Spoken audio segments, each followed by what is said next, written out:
Hello everybody and welcome back to World of Warships Legends. My name is Spartan Elite 43 and tonight we are back with Let 'em Peek and we are going to be taking on ranked battles. Now Peek and I'm not going to lie, I'm going to go ahead and throw in the spoilers. Peek and I have just spent the last 8.5 hours grinding through the ranked season and we actually made it out with only 3 losses. We absolutely dominated this season, so much appreciated. Peek and I just gel, man. I love gaming with the dude. We bounce off of each other really well. He streamed the entire thing, so make sure if you guys ever want to see me live more often, generally speaking, go to Peek's channel, because I'm on his channel quite a bit. Whether it's late night gaming with him and Aaron, or you know, just ranked battles in general. Me and Peek always try to go through ranked, at least until we get frustrated and give up. But yeah, this season went actually really smoothly. We only lost 3 matches. So yeah, this is going to be one of those fun matches. I hope you're going to enjoy. We are in the Queen Elizabeth Tier 5 British battleship, and we are going to be sweaty tryhards in this one. So it's going to come down to the wire, guys. Yeah, kind of. So hopefully you're ready. This is going to be a good one. This match kind of has it all. Now, Peek and I ended up changing up what we do for this one. He went back to the old school running cruiser. I run the battleship, and it worked pretty well in this one. I've got a lot of tank builds that I'm pretty confident with, and of course our front guns get eaten by the island. But the rear guns made it. What are we going to end up with? Looks solid, and it is a solid hit. 8,200 damage with the rear guns. Not too shabby. You'll love to see it. But yeah. Peek is pretty excited because he gets a smoke screen right off the bat, which doesn't happen very often, but he gets to sit there in a smoke screen and do his thing, so good for him. I'm going to be pushing out and trying to keep these battleships moving away as best we can, and we're going to try to make sure that we get some shots on their cruisers if they give us a chance as well.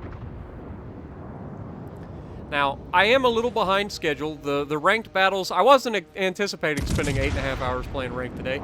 But when you're on a roll, you're on a roll, man. That's what it is. You know, if you're on a roll and you're playing ranked, you just keep the ball rolling. You don't stop, because as soon as you stop and you let things happen, bad things happen and you get stuck. So that's why we went. So I'm a little behind schedule. I'll get you guys a Z35 video in the next day or so, probably tomorrow. So I appreciate you guys hanging on with me. I've still got to record a Taskmaster video tonight, so yeah, that'll be fun. But yeah. So lots of stuff on the table. I also got to get a War on the Sea video ready for probably Thursday or Friday. So lots of things happening. Also, want to say thank you guys to those of you who have watched and commented and given me your feedback on the, oh my god, we're getting shot at. Oh no! Okay, we got away with it. We got away with it. We're good. Oh no, we didn't. We didn't get away with it. Oh god! Oh god! Little premature celebration on my part, and it was at that moment I knew I f***ed up. That's the way it goes, man. Not gonna lie, that salvo from everybody on their team just reaffirmed for me, you know, that this can go horribly wrong at any moment.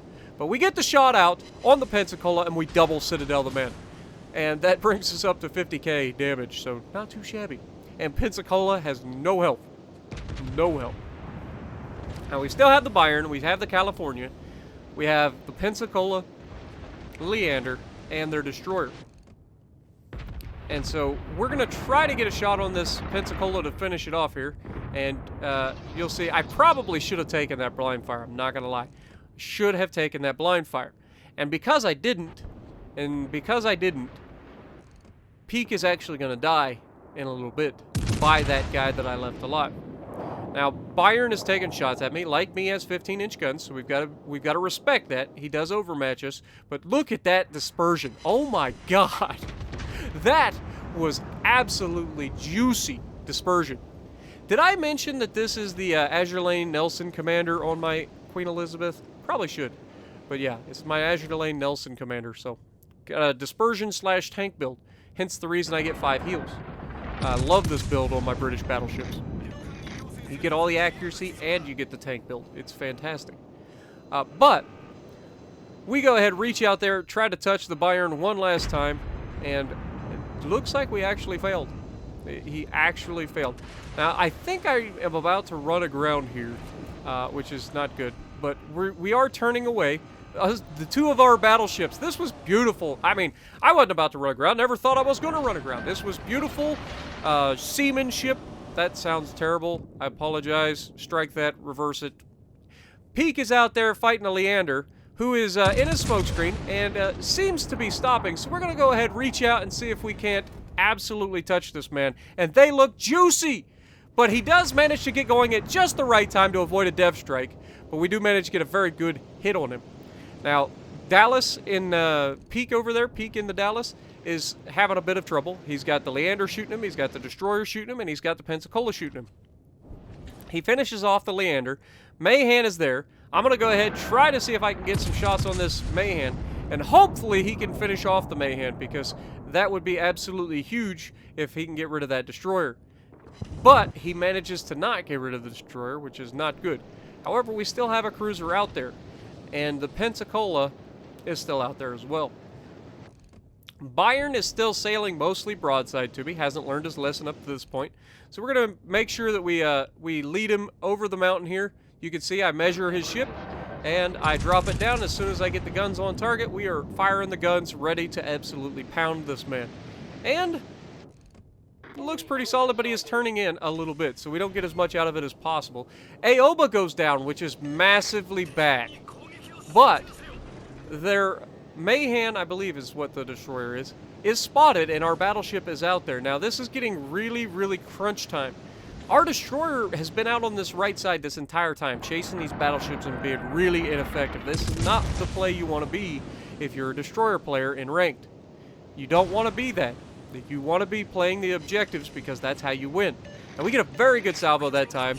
Our battleship, I do believe, is able to finally finish off the Mayhan. And he's going to be able to take him down.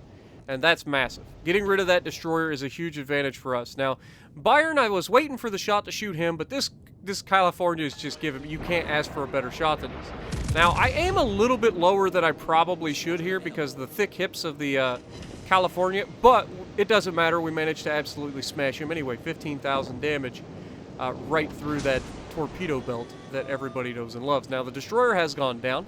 Our battleship is still alive. I am going to be up against two battleships and a cruiser. Their Mutsu goes, or our Mutsu goes down to their Mayhan. So Mayhan once again comes in clutch there, even though he's dead. We aim a little higher this time to get a better shot, and we get a little worse dispersion, but we still get 8,000 damage. Fubuki manages to come from nowhere and hit the Byron in the backfield. I don't know how that happened. But that leaves it a 2 versus 1. I am very, very confident in my abilities at this point to finish this California. But you're going to see pretty quickly here that the California is actually going to make a little bit of an annoying play for me when it comes to being able to try to hit him. I know I need 1 good salvo or 2 decent salvos to finish him off. I know I overmatch him, so if he bow tanks or stern tanks, I'm going to be able to go through him. And if we go to try to chase him around this island like we're about to, he's actually just going to try to play Ring Around the Rosie on us. And that's going to be really annoying. Now, our Destroyer manages to completely whiff. I don't know how you miss. This guy's in between 2 islands, all right? He's kind of sandwiched himself into a bad position. How do you miss so many torpedoes? Like, seriously. It's a big target. It's not a small ship. California's thick with forces, all right? I honestly don't know how you miss so many torpedoes, but I'll tell you how. You're at maximum range launching torpedoes from 10 kilometers instead of getting closer when you have a detection of 5 kilometers. So that's how you miss so many torpedoes. Trust me, I had to learn it too. I had to learn to get close and personal with my freaking destroyers because I can't hit long-range torpedoes reliably. California, though, he's starting to get moving. We're much faster than he is. We go about 22 knots. He does about 18 knots, 17 and a half, I think. So we are much faster than him. And you can see I can't shoot him right now because of those little rocks. I know that those rocks will eat my round, so I've got to hold my fire. And he clearly knows it too. He waits for the opportunity. He absolutely smashes me. And then he starts to turn back out, doing the Dreadnought Shuffle. And that actually saves him. Once again, I aim a little too low, so as he turns out, he's able to get a pretty solid shot or take the armor and amplify it because I was aiming at his lower belt. I should have been aiming higher. Now, as he turns away, obviously, I'm not scared of this because I know that I overmatch him. Like, he can't overmatch my bow, but I overmatch his, see? He actually gets a ridiculously good salvo somehow. I'm not sure. I'm assuming he hit my superstructure there, but you can see we're able to punch through his bow, even though we somehow managed to ricochet 3 shells off of him. And here I'm going to aim a little higher and get the rear guns into him, and we're going to finish him off. Finishing the game with 130,000 damage. Not too shabby for a 5 versus 5, am I right? And you can see this was a rank 4 match. So, top of the leaderboard, 2,400 base. My dude Peak doing everything he needed to do, 1,500 base. So if you like what we're doing, punch the like button, leave a comment below, subscribe to the channel if you haven't already, and as always, I will see you in the next video.